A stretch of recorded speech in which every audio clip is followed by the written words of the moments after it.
This week on PTL, we face-check the LCS semifinals, race through a regional roundup, and reveal the rookies of the split.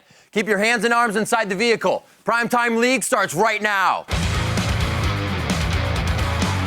He's going in. Flash, bear, slap. Udia is on the board. The bomb that is Piglet is going off right now. Best double kill ever. I'm done. I'm done. How do you top that? Hello, everyone, and welcome to another edition of PrimeTime League. I'm Rivington Business III, along with my compatriot, Joshua Jet Leesman. Yes, that is right, Ribbon. This week, the LCS heads into their semifinals, and the LMS starts up their quarterfinals. Meanwhile, the LCK and LPL both start the final week of their regular season, which means, in short, we have a lot of ground to cover.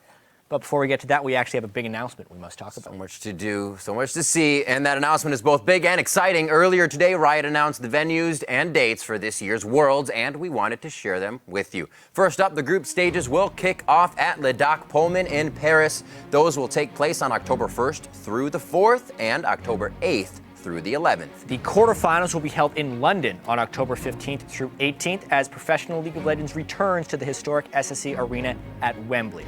Then the 4 remaining teams will move on to the semifinals on October 24th and 25th at the Brussels Expo in Belgium. That's right. That will all lead up to the finals where the top 2 teams in the world will battle for the title of 2015 League of Legends World Champion. And that will take place on October 31st at the Mercedes-Benz Arena in Berlin. And it's really exciting to have Worlds in Europe again this year.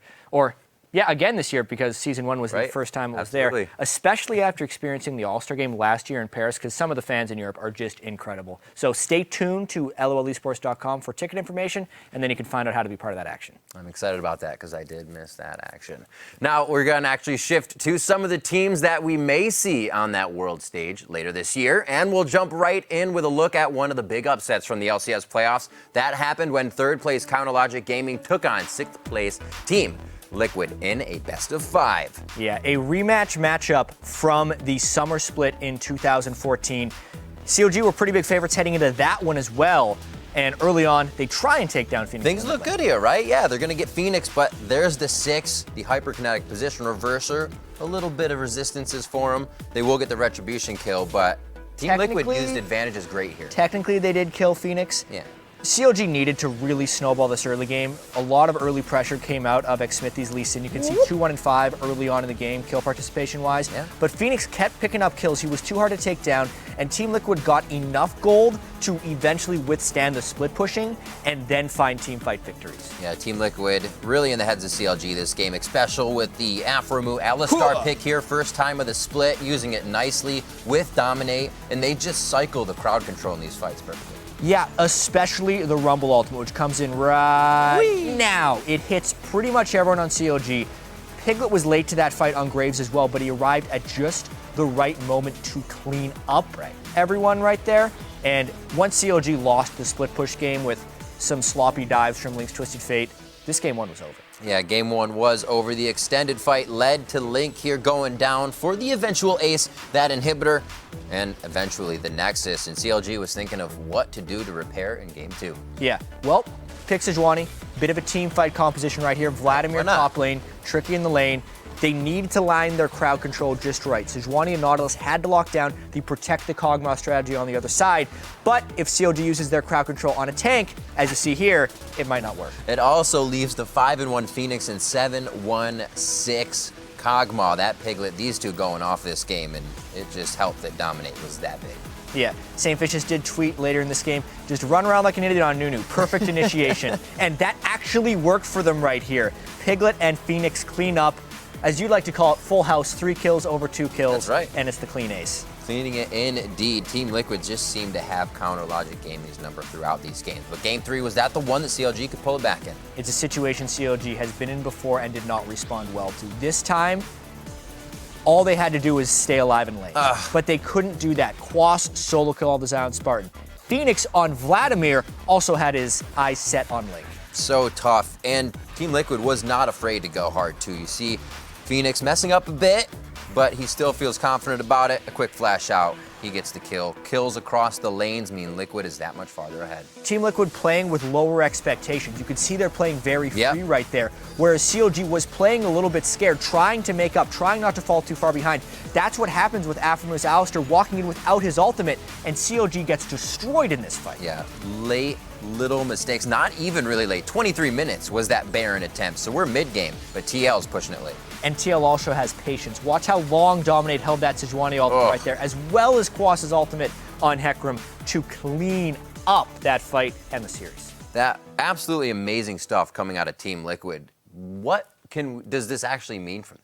Yeah, I mean, looking at that series holistically, CLG did buckle under the pressure eventually. Games 1 and 2, not so much actually. I think game 1 was very close and competitive. They couldn't finish the split push. They made a small mistake. Right. Game 2 was going to be snowbally either way.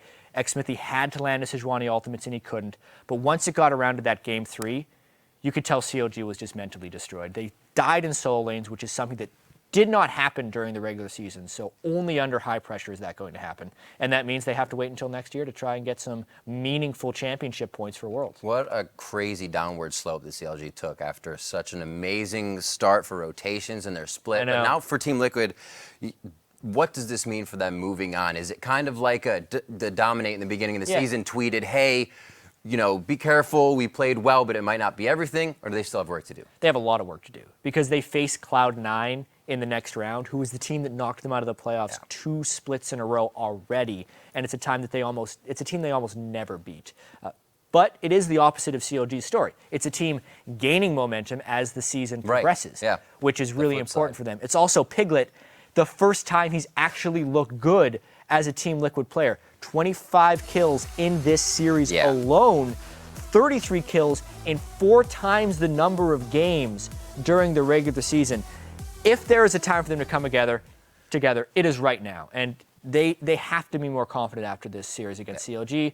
Still a lot of work to do. Well, it seems like the series has favored them. Piglet getting to buff his stats a little bit throughout that long gameplay, and the pressure didn't seem to affect the team there. Team Liquid will move on to the semifinals this Saturday, where they face Cloud9, as Jet said. And to shed more light on that matchup, let's send it over to Phreak and Professor Kobe.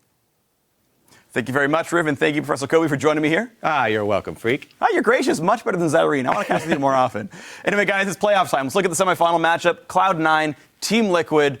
Cloud9 come in as huge favorites. If history repeats itself, C9 has an easy win. Lifetime, C9 is 18-1 against Team Liquid or Curse. They are 5-0 against these guys in the playoffs. I mean, on paper, it's one-sided, completely one-sided here. That is a ridiculous record. Plus, everybody remembers the games this season. The first one was that game where Piglet forgot his masteries, and he also had to face Sneaky's Callista. That turned out very poorly for him and the rest of Liquid. And then the second game was the game where Cloud9 fully embraced this tank meta. They had tanks everywhere, tanks in the support role, in the jungle role, in the top lane, everybody bringing point-and-click CC to lock down Piglet, to lock down Phoenix, and they just rolled over Team Liquid. Yeah, and speaking of point-and-click CC, we got to see High on Lysandra for both games against Liquid overall. It's one of those very few champions High actually seems to do well on. Yeah, High is always a question mark when we're looking at these Cloud9 games. It's the Zed and Lysandra, very obvious, but then nobody really knows where he's going after that. You see some Jarvan, maybe some Corki. It's always a question mark. Whereas he's going to be facing Phoenix this time around, and Phoenix has really showed up in the playoffs. For me, this guy is the new cornerstone of Team Liquid. He's performed so well in the playoffs. Everybody talks about, oh yeah, he's so good in scrims, but he never really showed up in the LCS. He was a big playmaker for the team, and he works really well with Piglet. Plus, he's learned from Keen, and he's got that Urgot in his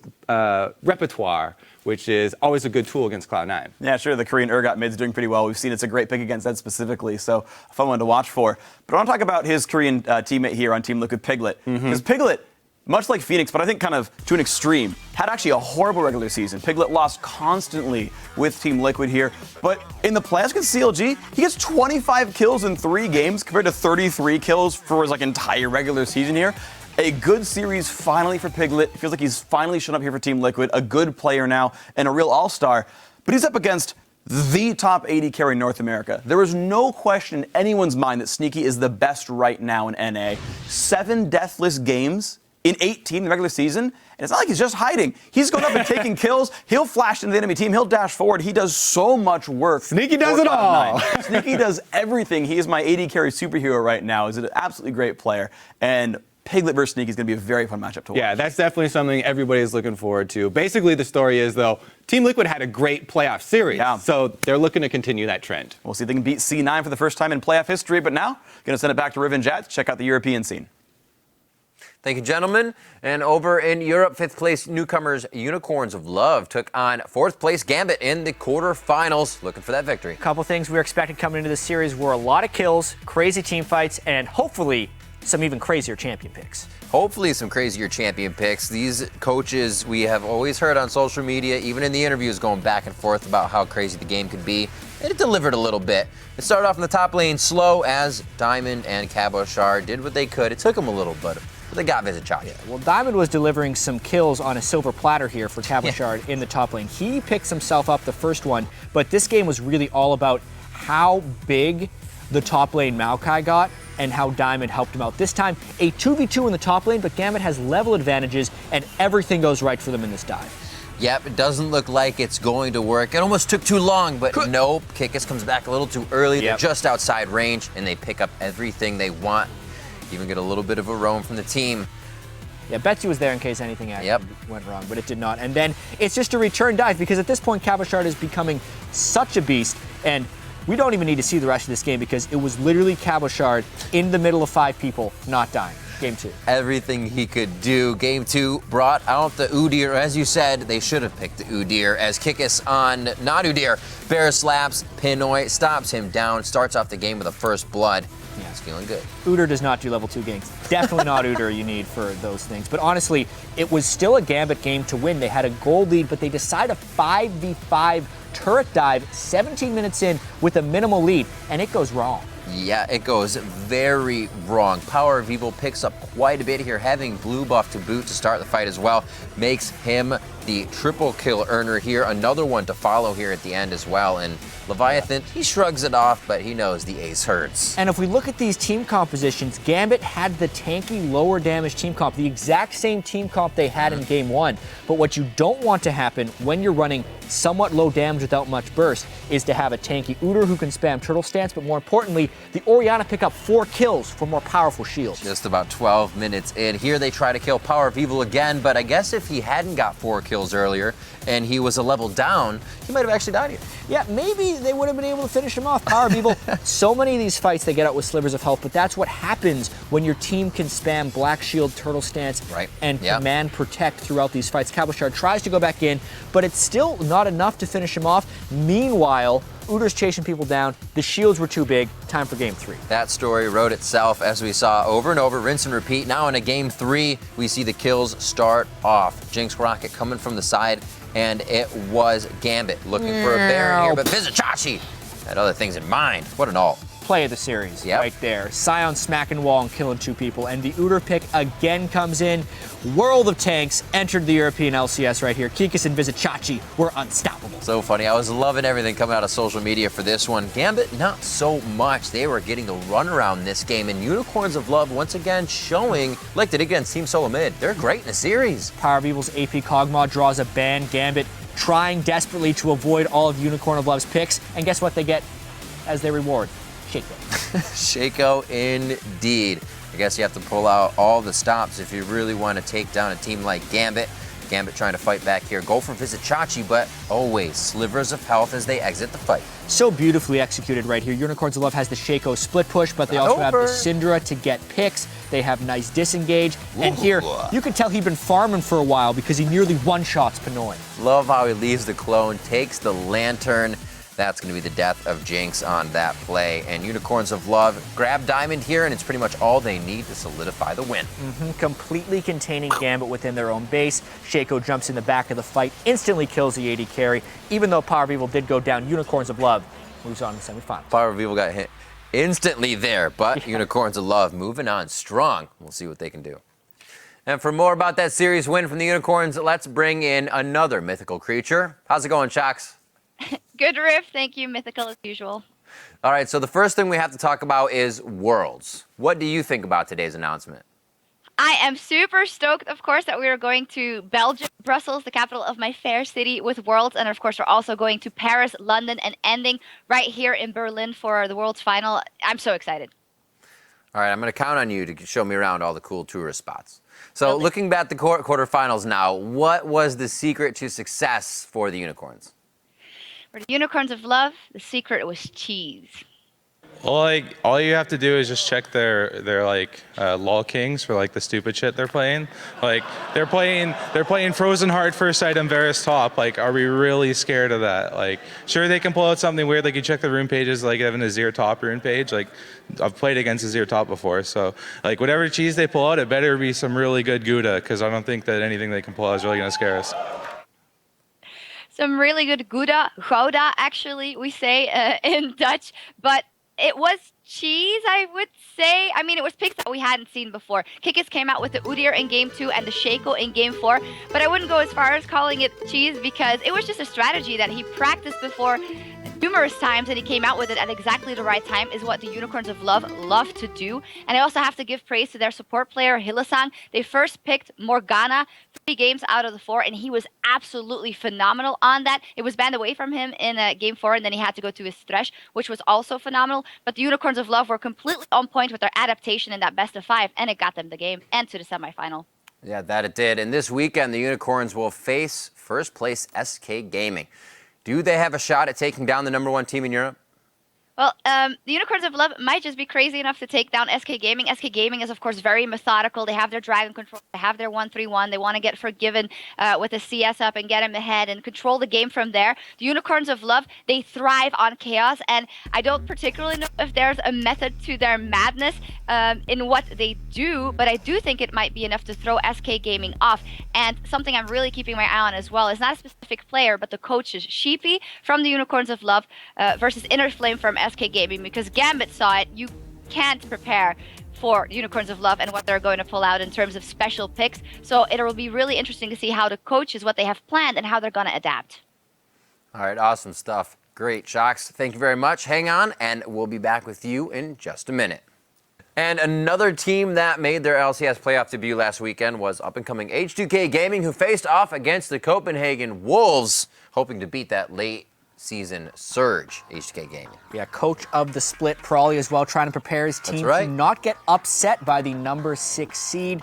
New tank meta, a lot of work that Prawley said he had to do. This time we get to see Sejuani versus Gragas. Yep, Gragas, still a pretty tanky man himself. Things haven't changed there, just eating ultimates for breakfast. Yeah, because seeing the main playmaker right there, getting the flash flay into the hook, which set up First Blood. A lot of good plays for there. Jinx. We still see 8-6 here, 31 minutes in. Odoamne, Lulex, so big. Airwalks is big too, but they eventually find a way to take the big man down. I know, Freeze on Kog'Maw versus Sharnan on Jinx, but once Jinx gets that first kill and Ryu goes running with her, it is a whitewash fight there. H2K destroys Copenhagen Wolves right there. 31 minutes.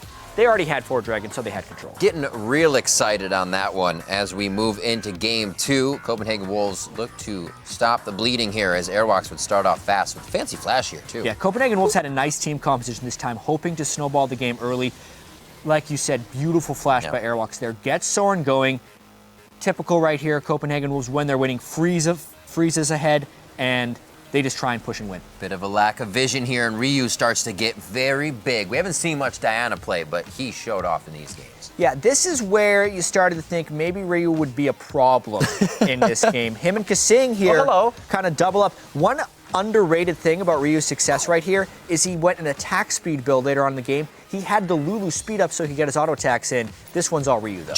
Oh, right there, just explodes. Copenhagen Wolves had Baron. They were about to push and start taking meaningful advantages in that game. There was a 10,000 gold lead when Ryu did that. Such a big play, but it sets up this fight. And you can see Copenhagen Wolves, without getting that Baron, go for broker to Dragon and H2K. That's everything they wanted.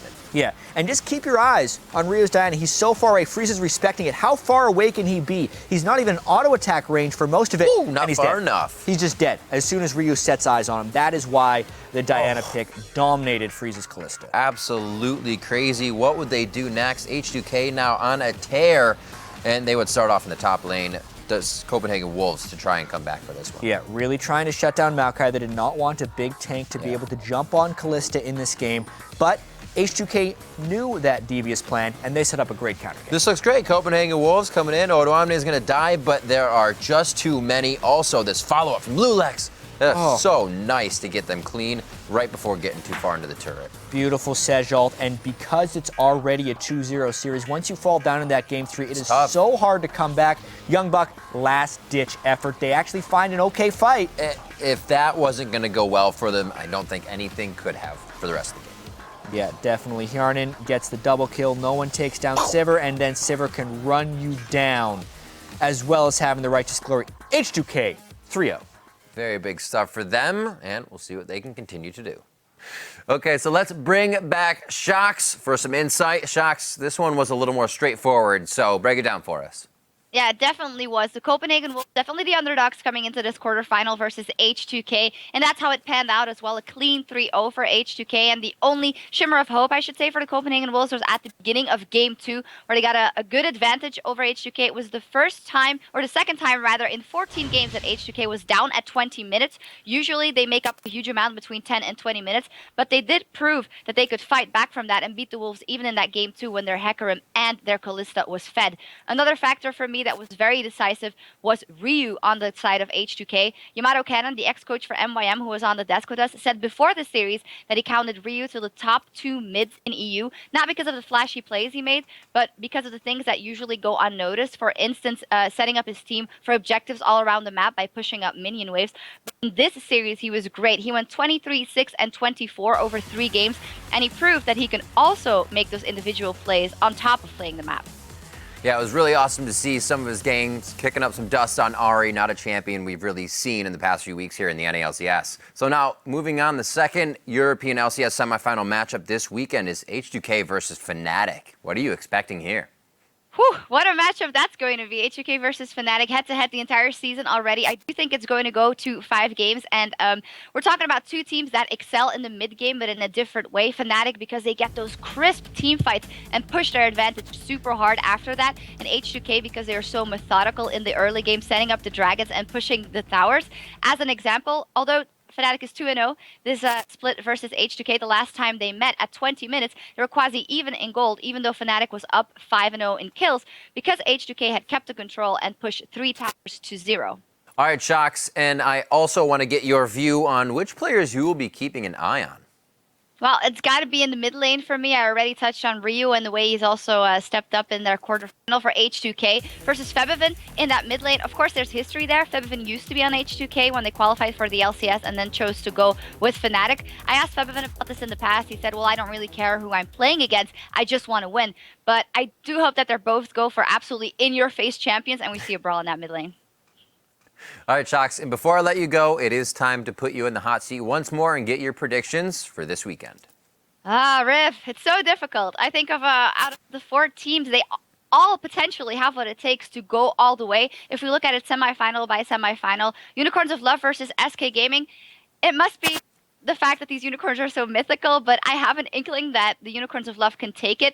In a straight-up game, a standard game, rather, I would give it to SK Gaming 9 games out of 10, but the Unicorns of Love and what they've shown in terms of versatility and adaptability in a best-of-5, I would be scared if I was SK Gaming, so I'm going to give it to the Unicorns. And then the other one, H2K versus Fnatic, head-to-head all season already, and I think it's going to go 5 games, and H2K has shown some incredible play, but I think the way that Fnatic, if they get an advantage, they drive it home, will be decisive in this one, and I'm going to call it for Fnatic, but it's going to be close. All right, thank you, Sjokz, and we will be watching to see how those predictions play out. Cool. In the meantime, let's head over to Jat, who is ready to hand out another League Championship Series award. Thanks, Riv. And last week we gave the Coach of the Split awards to TSM's Locodoco and H2K's Prawley, and this week we're going to present the trophies for the Rookies of the Split. First up, the award for the top European rookie. It is no surprise that this award goes to Fnatic's top laner, Huni. With his coordinated roams, his innate team fighting ability, and his sense of humor, Huni is the complete package for Fnatic. He has the 3rd highest KDA for a top laner in Europe, but what's more impressive is that his GPM is the highest for a top laner across the entire LCS, as is his kill participation. Huni's involved in nearly 3 out of every 4 Fnatic kills and also deals 27% of his team's damage to champions, which is the most for any top laner, again, in the entire LCS. And in honor of his victory, here is a special mini mic check, Huni edition. I want to stop famous. I'm really famous, you know? What are you going to say today to make yourself even more famous? Oh no, I'm stop trolling. Really, I'm never more so trolling. We can fight, we can fight. Run,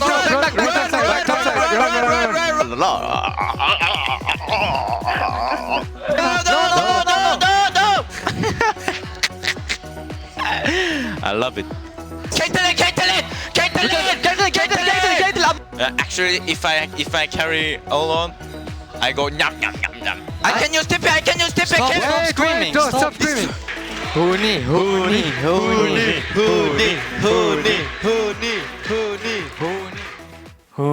Huni. I'd actually like to welcome Huni to Primetime League now. Huni, congratulations on being named Rookie of the Split. Thank you very much. Yeah, honestly, I just have to ask you, now that you have it, how does it feel to be named Rookie of the Split for the European LCS? Oh, I'm really happy for. Oh, I didn't expect anything, but so good. Yeah, I'm really happy now. You did it. So happy. That's great. And honestly, this is your first real competitive experience here. What was the most difficult part of playing on this Fnatic team, this split? Of course, first, I think communicate. I have to speak English, but I was really bad in English, so I have to improve, and we have to more improve about communicate. So I think most hard point is English, I think. Yeah, plenty of stuff to work on as well, Huni. Congratulations once again on Rookie of Split, and best of luck in the playoffs. Thank you very much. Goodbye. See you later, Huni. Thank you. Now let's send it over to Phreak, who has been soothing his PTL FO4 loss by turning to Twitter. Chat, I have no idea what you're talking about. I got the most points PTL FO4. I'm the best, as always. Anyway, let's turn to Twitter. Last week, we asked you guys to get on and let us know which teams will win the European and North American LCS quarterfinal matches and how many total games will there be. Well, the correct answer was H2K, Team Liquid, Unicorns of Love, and Team Impulse with a total of 14 games. And to try for a chance at the Hall of Fame, you had to tell us how many total kills there would be, which was 423. Well, let's take a look at your tweets and see how many of you managed to get it right and find out who will be entering the Hall of Fame. Interesting. Guys, I made it a little bit harder on you and you do this to me? I get paid based on how many correct tweets there are. Okay, whatever. So because all of you failed, we're going to give you guys another shot to redeem yourselves. Double or nothing. This week, tell us which teams will win the North American and European LCS semifinal matches and how many total games will be played.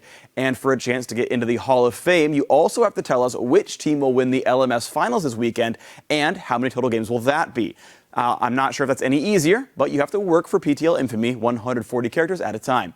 For example, if you ask me, and you should, I'm going with Fnatic, Cloud9, SK Gaming, and Team Solo Mid in a total of 16 games. And I'm picking the Yowie Flash Wolves to win the LMS in 3. So send your answers to us at LOL Esports along with the hashtag PTL, and we will totally judge you guys again next week.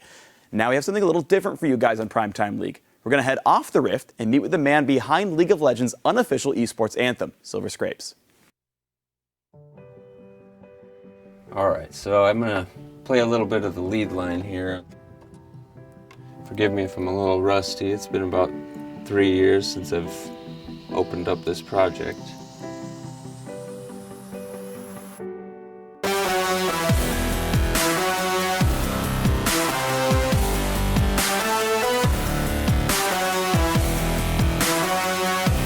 My name is Danny McCarthy. League of Legends fans may know me as the composer for Silver Scrapes.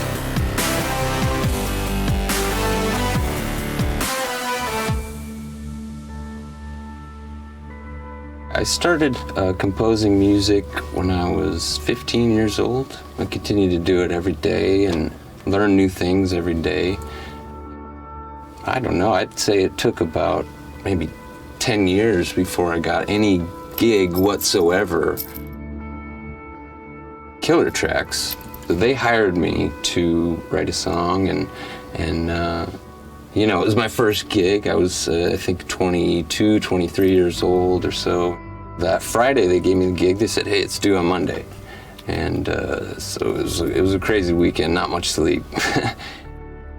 It was a success, so they went ahead and hired me for another song. Actually, Silver Scrapes itself was made in probably 4 days. I did have a deadline, a very strict deadline, but I didn't have any money, and I actually wrote Silver Scrapes on a 10-year-old laptop. I don't know if you want me to pull it up. The screen's cracked. The keyboard, there's some buttons that work, but most of them don't. USB ports over here will shock you if you plug in there. And this is what I created Silver Scrapes on. When I do production music, it's different than putting it out as an artist, because I write the music and then I put it out, and it can be anywhere. It can be on television, commercials, ads, all over the place. But nobody knows my name. Nobody knows anything about who made the song or anything about it. And once I finish it, I don't know where it's going. In 2012, I believe Riot had some technical errors during Worlds, and Silver Scrapes ended up playing like on an hours-long loop, and so it just kind of got ingrained into people's heads, which, you know, it was lucky for me. I had some friends that are League of Legends players, and they watched it and said, oh my God, dude, your song was just on League of Legends for like 2 hours. And then I went and looked on YouTube, and I had Silver Scrapes was up there for, you know, it had like 500,000 views, and I was like, what? This is crazy. I had no idea what, at that time, League of Legends was. So that's how I learned. Ever since that point, I've been able to sustain myself without a 9-to-5 job. And I'm doing what I love. Part of that reason is because of League of Legends and because of the fans of League of Legends, and for that, I'm eternally grateful for that. I think being a musician, I consider it to be similar to being a serious League of Legends player. It takes a lot of work, a lot of dedication, a lot of sacrifice.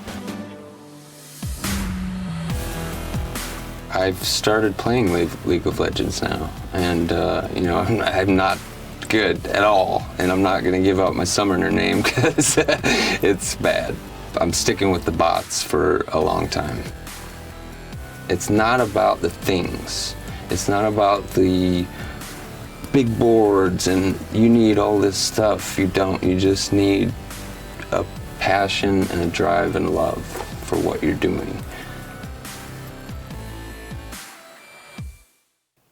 Forever, right here. Banana. Season 2.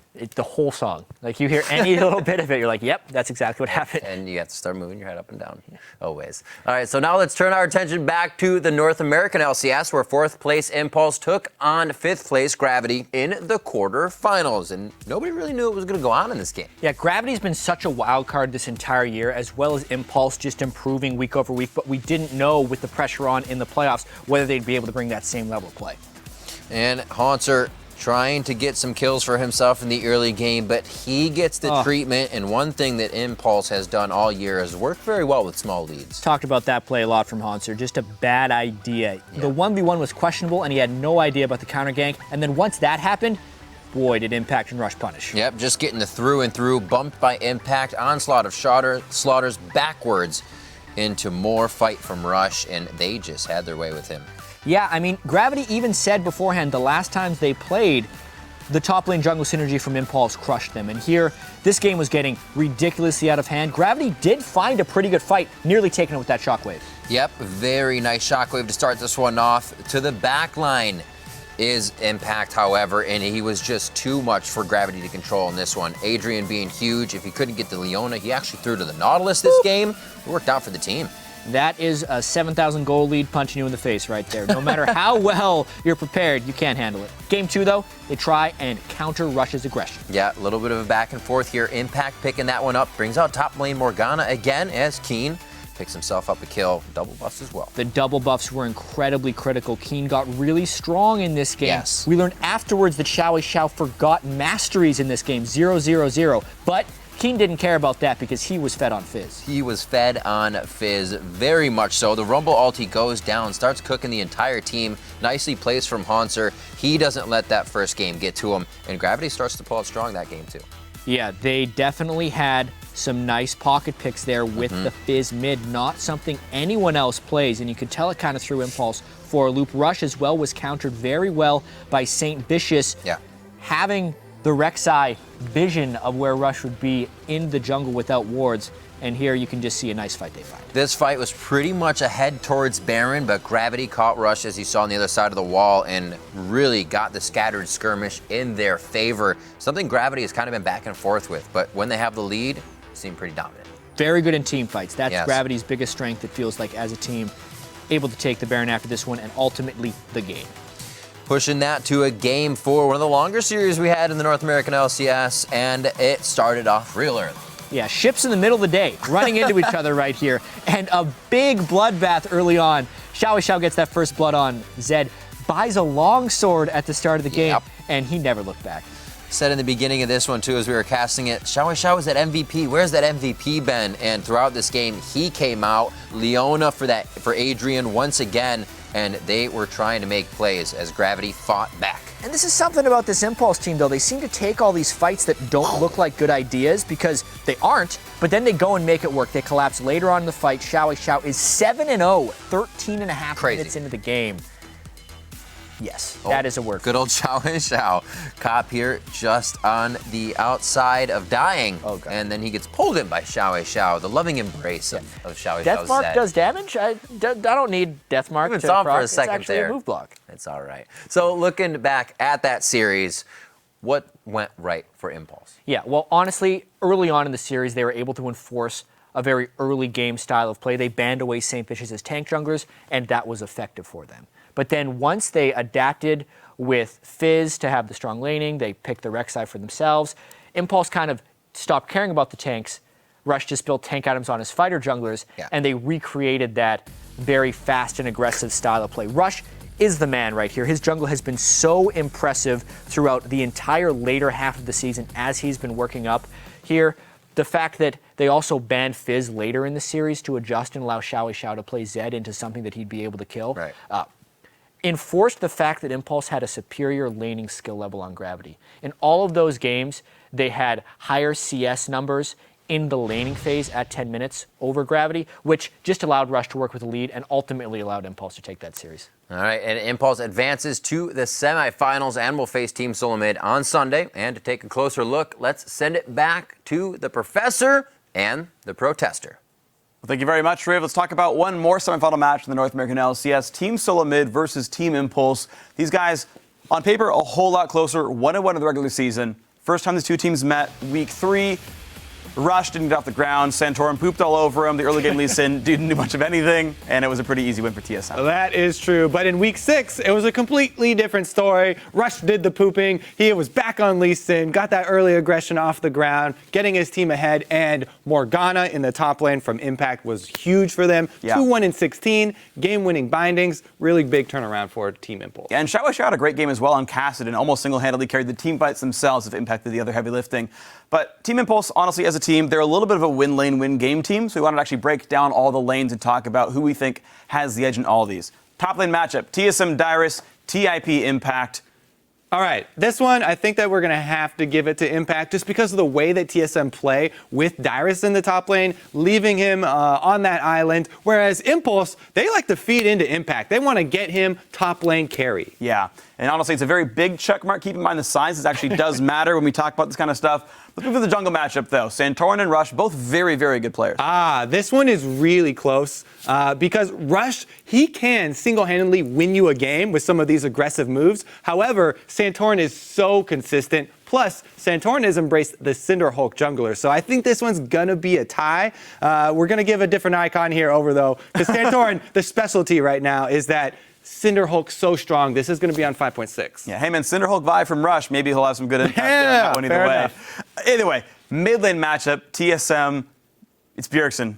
I mean, what else are you going to say? Yeah, I think that we do have to give it to Bjergsen, even though Xiao has been a bit of a wild card and shown up and had some really strong performances. Bjergsen, it's really hard to outdo the playmaking potential that he has and the amount of pressure that he brings to a game. Yeah, true. So Xiao, maybe playoff Xiao is pretty good, but the last season MVP not quite as strong this season, it seems so far.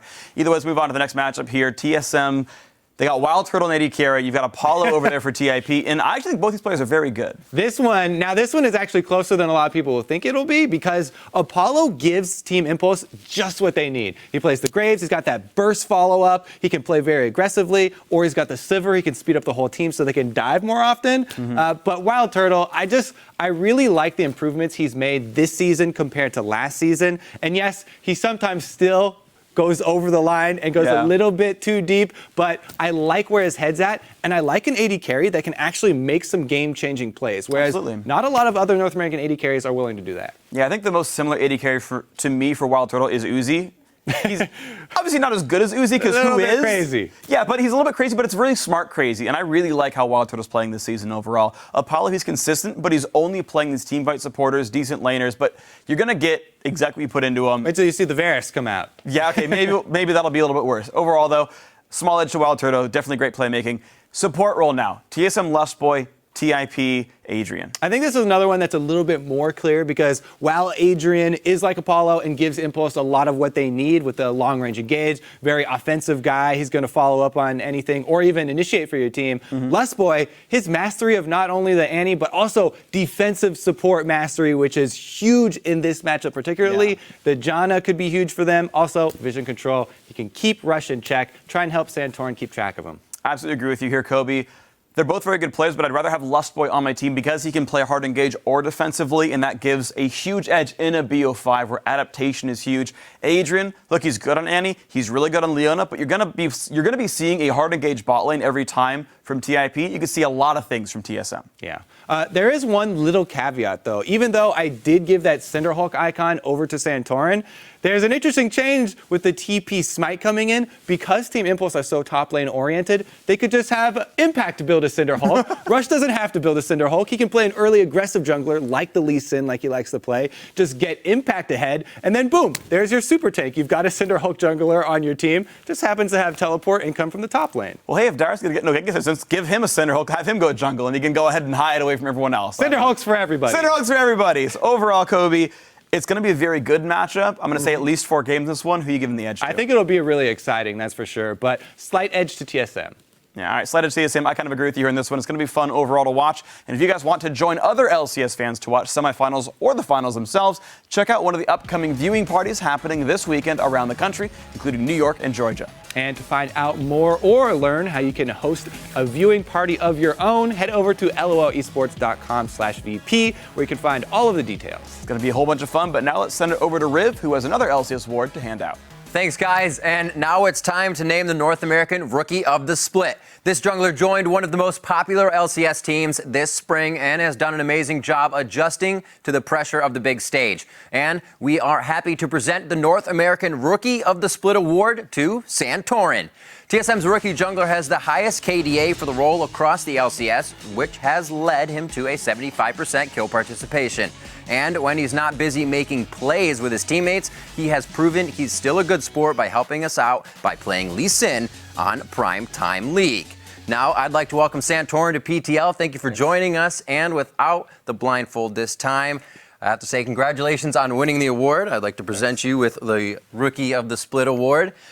I have a few questions for you as well before I let you go and obviously bring that around the city and show everyone. Yeah, I will. Coming into this split, there was kind of a stigma that you would be playing a follow the leader, that you would kind of be in the shadow of Bjergsen and you wouldn't be able to do much for the team kind of behind his carry. How did you overcome that? Because you had an amazing split. So in the start of the split, we're mainly just focused around Bjerg because we didn't have that much time going into the split. So we were just like playing towards Bjergsen, but eventually we feel like we can like put me into a bigger carry role because like, okay, we know Bjergsen can carry, but we also have to have another guy who can carry. And then it just became easier and easier because I was a carry jungler beforehand, so it was not that hard for me to pick it up again. All right, and with you guys being so strong right now, obviously doing so well at IEM, in your thoughts, how is TSM looking on the big stage this year? I feel like we're looking pretty good at the big stage. I feel like I would say we're the best team in North America right now. Also, we still have something to improve on, but it's not like big issues that cannot be, like, we can easily fix them. So I feel like we're going to be really good on the big stage. All right, man. Congratulations to Team Solo Mid on all the wins. Congratulations on the Rookie of the Split award as well, and best of luck as you guys continue. Thanks. Now let's head over to Phreak and Zyrene for a quick look at our two newest LCS teams. Thank you very much, Riv. And as we turn from Santorin's Rookie of the Split award to teams that won their way into the LCS Summer Split, happy to be joined by the man with the sweet dance moves, Aiden Zyrene Moon. How you doing? I'm doing all right, man. Not dancing today, so it's time for serious mode. Time for serious mode, guys. In the North American Challenger Series, serious things happened. Heavily favored Enemy Esports took on TDK in the finals with a spot on the North American LCS on the line. Yeah, and this was a really hyped up match. Enemy came into it as heavy favorites, and you could see right off the bat that they were exerting their dominance. That level 6 power spike in the top lane for Flares immediately presses it into a solo 1v1. See the backup coming in there, but off on the side, Trashy comes in to help clean up that kill and give first blood to their top laner. Yeah, thankfully for both teams, support came in partway through, so no more kills came through, but it was a very good start for this Flares Hecarim. Team fight comp, oh god, they're at Dragon. Yep, that great flash triggers there from Body Drop just started that fight off perfectly, and the Luden's Echo power spike for Katarina came in, and they immediately wanted to fight with Inox picking up so many kills and snowballing the game. Yeah, 5-0, get a bear and win the game. Okay, switch sides, TDK, they've got the team fight comp, they got some hard engage, and oh god, things are bad for Enemy Esports. Oh yeah, they're bad because Seraph is TP Smite top lane Gnar, and he starts wrecking this game, taking it over with the fact that nobody can duel him. And he just destroys everybody. One more team fight. Let's try again. Another good start of the battle for TDK, and it gets better and better as time goes on. Contesting that dragon, they have the poke comp, but Inox doesn't land any spears. And this fight is so long and drawn out that by the time they get halfway through it, you would expect Kyle had used his ultimate by now. And Otter did too, because he walks up and Kyle immediately capitalizes on that, getting Luigi G a triple kill. Yeah, a couple of jabs on the backside. Inox does what he can, but just simply the poke comps were not working in this series. It's going to be the Game 2 victory to TDK to tie up that series. But here we go. Game 4. Match point for Enemy Esports. A desperate Baron for TDK. We can see TDK are in the lead, and they have the threat of a 5th dragon. But right there, that ultimate from Body Drop onto Kyle. No reaction time for him to use his ultimate or Zhonya's. And that was the turning point in this match. Inox on Kassadin, the only player I've seen play it so far in this match, but absolutely crushing with it. Finally, Otter able to kite back the Shyvana as well. Here's the final ace, and that was the game that sent Enemy Esports into the North American LCS. That was the team fight.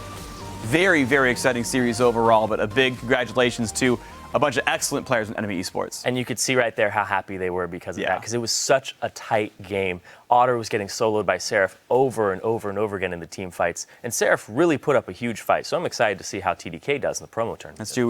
We are still going to see a lot of those teams overall. Now, of course, in the European Challenger Series, we had Xpeke's Origin face off against Copenhagen Wolves Academy to find out who would join the LCS over in Europe. Yeah, this was a matchup, once again, heavy favorites for Origin coming into this. All their lanes seem really strong, and that's why we go immediately into Game 2, because Game 1 was just a crushing victory for Origin.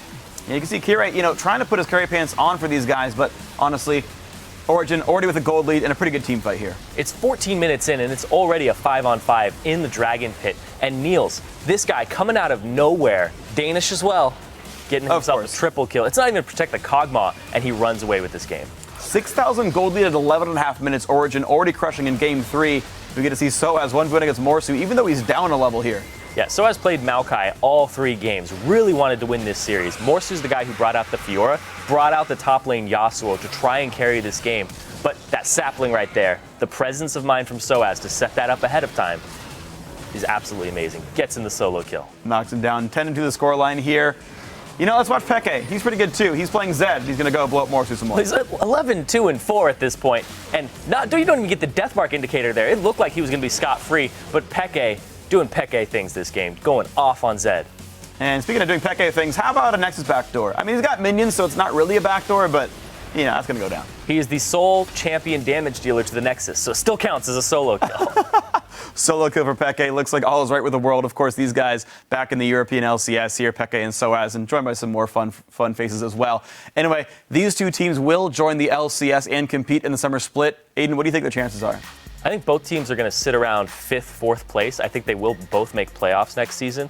I do definitely think that they are improvements over the current 10th place teams that they're replacing. I think the leagues are going to get more competitive because of these two teams entering.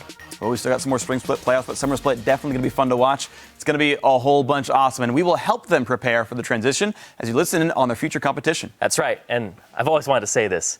It's time for mic check. We got these, boys? Yep, let's focus. Let's do it, boys. Let's wreck them. It's the playoffs, baby. Maybe we fell short at the very end, right? But it doesn't take away from our hard work and the fact that you guys played a hell of a season. Nice. Good job, guys. 100% Urgot win rate. Yeah, they banned Urgot next game. Yeah. Look at their face when we ban Urgot. Why? Because I want to see if they're surprised or something, you know? Oh no. Oh my god, it happened. Sorry, it's fine. It's only 50 gold. See, when you say that, it's worse. And 100 for okay. item. I don't know how to say. For item. Okay, this cap? That's cap. Rababon, this cap. Rababadon. They're gonna get touched off this way. Lighter.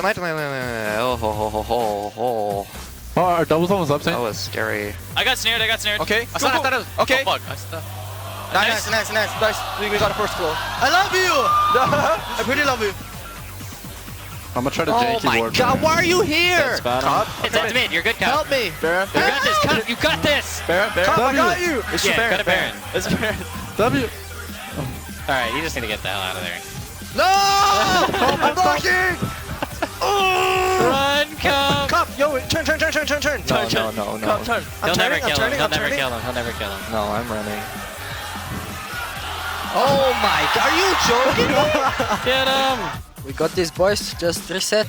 Even if we lose, we still can win. No, of course. Don't give up. Don't. Every game is a new game. Yeah. It's just the best of 5 series. Okay, nice. I'm actually coming as well. I got it.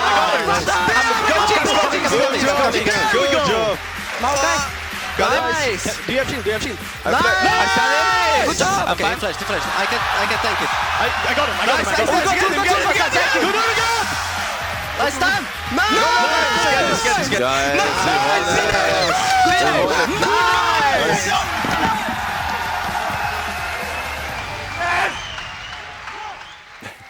Plenty of nice and the classic Rabbit-Abba-Ding-Dong Death Cap. Rabbidoodles, whatever, it doesn't even matter anymore. Either way, Kobe is here. He has lane swap for Zyrene as we turn our attention to China's LPL as the teams head into the final week of their spring split with 2 playoff spots still to be decided. Now, one of those squads who will be in the playoffs was hoping to bust into the 2nd seed as they face Master 3. Yes, and that team is Snake. Now, the guy we're going to talk about in Game 1, top laner Flandre. Everyone's looking at him all the time. This one, Master 3, go for a 3-man gank onto him. Yeah, Flandre is the target really early on. He's able to dodge some of the skill shots here. There's 3 people though, and not unless it's a wall, he's gonna close that distance anyway. So first blood on Flandre. Oh no, whatever will we do, Phreak? Get angry, go back after him! Part 2, Flandre's revenge. He's coming straight for Dade, and this time, Flandre is the one with backup. Gonna take down Xerath in the mid lane. You bring 3, I bring 4. Requiem helps a little bit as well. But guys, let's watch more Flandre. This time, home guard teleport. Now this is his mastery over the team fight scenario. Home guards in, gets a great pillar, then backs off and zones while not taking damage, waiting for the re-engage opportunity. Another pillar, gonna pick up some extra kills. Baka narrowly escapes death twice there from Nautilus, and then, Crystal keeps getting Draven for some reason. And he keeps cashing in. Yeah, it's pretty good. All right, Game 2. Who gets revenge this time? Dade. Dade gets revenge. Goes after Baka. Yes, Flandre, you can take over a game. Dade's turn. He's going to go straight at Baka on his signature champion, taking the LeBlanc into the Xerath. All right, well, you know what? Let's do it again. This time, instead of support helping me, Dade, let's go for it again. Nice sidestep there. Good hook here. Support comes in to help and secure that kill just to make sure. All right, more just for Dade. So far, a lot of 2-on-1 kills on Xerath. Let's do it again. This time, Looper will do it for him. Looper comes in from the back. Easy setup right there. Time for Dade to take things into his own hands, though. Finally gets a 1-on-1 kill. Okay, that was great. It's pretty late in the game, and he's kind of fed, but hey, made it work.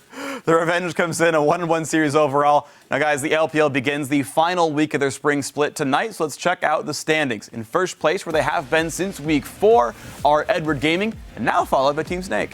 Meanwhile, OMG, Vici, Invictus, and LGD have all qualified for playoff positions with 2 more spots that will be decided over the next few days. Yeah, so good stuff there. But just like the LPL, Korea's LCK are in their final spring split week as well. And even though both of these teams have qualified for the playoffs, Hooks flew as 3rd place CJ Entis took on 4th place Jin Air Green Wings. Ah, yes. Mad Life in his element here, even trying out the newer Hook support, Nautilus. And it's just been great to watch overall. So this one, not too hard. Point blank ulti, hits Captain Jack, but pulls him back into the equalizer. Yeah, look at him manhandle this AD carry. Captain Jack didn't get to do anything there. And once again, we see Nautilus plus Rumble. Really strong combination here, to say the least. I love this one. He actually knocks up both people in the back line right on top of equalizer. Yep, that's going to take out all of the threat there from Jin Air. And CJ giving Jin Air a lot of extra air time this game. You think they'd be better at that with all the wings they've got, but either way, Dragon fight now. CJ, all right, here we go, Madlink. Oh no, we missed the hook. Oh my goodness, whatever will we do? Oh wait, we have backup here. Coco going straight in on the Cho'Gath, knockups of his own, and the Zhonya's to survive. And Shy absolutely destroying everybody, chasing people around the map, making life miserable. CJ's front line does nicely, and Chaser becomes a Chasey as he leaves the team fight. Run away, and he's safe under the secondary turret. All right, good job. All right, game 2, you take my Nautilus. How about Blitzcrank? Yeah, bring him into the top lane here, will you? Mad Life back on the classic Hook champion, and Trace, you have nowhere to go. No, he's gone. Here we go, 1-0. Good start for CJ Entis. Mad Life, he could kill enemy champions. He can kill... Yoink! Jungle Monster. Gonna grab that one and wait around for the last hit. More cooldowns means more hooks from Mad Life. Great, here's one. Bam! And this one's going to be on Chaser. Not only does he kill the jungle camps, but he kills your jungler as well. Take one from every single person on the team. All right, one more time. Here we go with a Baron fight. This one's going to be pretty risky. Xerath, he's hitting your Baron. What are you going to do, Mad Life? 3,000 HP left on that Baron. I better wait around here in the Xerath ultimate. What are you doing? You can't stand still in front of Mad Life. You're making it too easy for him. Well, I mean, but Mad Life's known for, predicting movements. The Mad Life was predicting a flash looking away from the guy. He was just trying to play mind games. Yeah, well, stand still. Mad Life confirmed, not a Tyrannosaurus Rex. Doesn't work. All right, no dinosaurs left in this game. Either way, it was a pretty good one. Now, with just 3 series remaining, here's a look at the LCK standings. The GE Tigers rule first place, followed by Faker and SK Telecom T1 in second. And if you want to see those 2 teams clash in their final games of the split, tune in this Saturday at 1 a.m. Pacific to see who walks away with the Korean bragging rights. CJ Entis and Jin Air round out the other 2 playoff-bound teams, and they are actually going to face each other in round 1, which starts on April 17th. The winner is going to take on SKT in round 2 1 week later on April 24th. And while the LCK and LPL still have that 1 week left in their spring split, the LMS will be kicking off their spring playoffs tomorrow when Hong Kong Esports takes on HQ Esports Club in round 1. Yeah, the winner of that match will take on the Taipei Assassins in round 2 on Saturday, and the winner of that series will advance to take on the heavy favorites and #1 seed Yowie Flash Wolves on Sunday the 12th. Should be some good games. And as the teams throw everything against the wall to see what sticks in hopes of making the playoffs or winning it all, we've seen some pretty amazing moments ourselves. Yes, that means that coming up with just 5 plays is a rather Herculean task, but somebody's got to do it. So here are the plays that went above and beyond, or as Uter now calls it, definitely not the Penta. Coming in at number 5, Kaboom Black left us breathless with their Wombo combo. E olha isso agora, foram pra cima do Matsukaze, que já saiu com o seu flash. Sjokz capaz de pegar pra Meganar. No momento certo, o Goku já aliás, consegue o seu killing spree. Sartu Limek tentado. Lindo combo, alucinante novamente. 3 abates pro time da Kabum. Nossa senhora, Pepo, quanto controle de grupo. E a Kabum...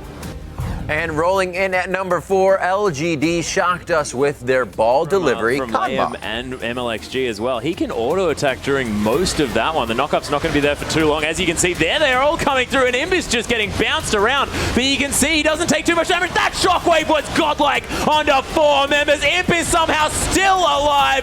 Picks up a triple kill as well. 1 for 5, and LGD make it look easy. And LGD have finally shown the world the Cogmore ball carrier comp, as everyone was on top of Cogmore. All the melee champions, Gap closing on top of him for the picture-perfect equalizer.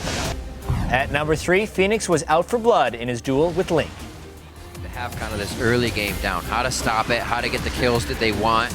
Really playing well from both sides. Hemo play goes down. A few more transfusions. That should be a dead link. The blue buff going over to Phoenix. He flashes out, and he gets the play as he turns around for the no-look. At number 2, Mystic mystified us with his quadra kill on Jinx. Drizzle just gets destroyed there with all that damage. Amazing J is coming around the side there. You can see a good ulti hits him, but Mystic gonna pop it now. Amazing J gonna try and move through. Massive damage onto Mystic, but they peel beautifully for him. Amazing J will go down. Shoe forced to back off there as well. Will get popped by the cork, and the missile gonna get the third. There's the triple coming in for Jinx. Raphael now has to be careful, gonna go down. That'll be the quadra coming through for Jinx. And charging in at number 1, Vizichachi's Scion was unstoppable as he picked up the instant double kill. That's a flash forward. Betsy has found Kikis. There's no smite. Vizichachi's now running. He gets a double kill with the unstoppable Roar of the Slayer. Best double kill ever. Ever. Let's look at Chachi flying in. Is it through the wall as well? It is too. It is. He smacks the wall and then the AoE. Oh! I'm done. Like, I'm done. How do you top that? Oh! 3 kills. Triple kill Scion ult would be the only way to top that at that point. And then maybe 4. Anyway, remember to send us the plays that bend your mind to @LOL Esports along with the hashtag #ThePenta if you want to see them show up. That's right. And with that, we can turn off the lights and sweep up after yet another episode of PrimeTime League. Well, just a second, Riv. Last week we did have a newcomer on PTL, and as it turns out, his moves were out of this dimension. Thankfully, JDude700 was able to venture beyond time and space and captured this on video. So let's check it out in our last hit. What is this? What is this? Oh, so somebody. Oh my god. Oh, really, thank you. Really, really, really, really thank you. Oh my god.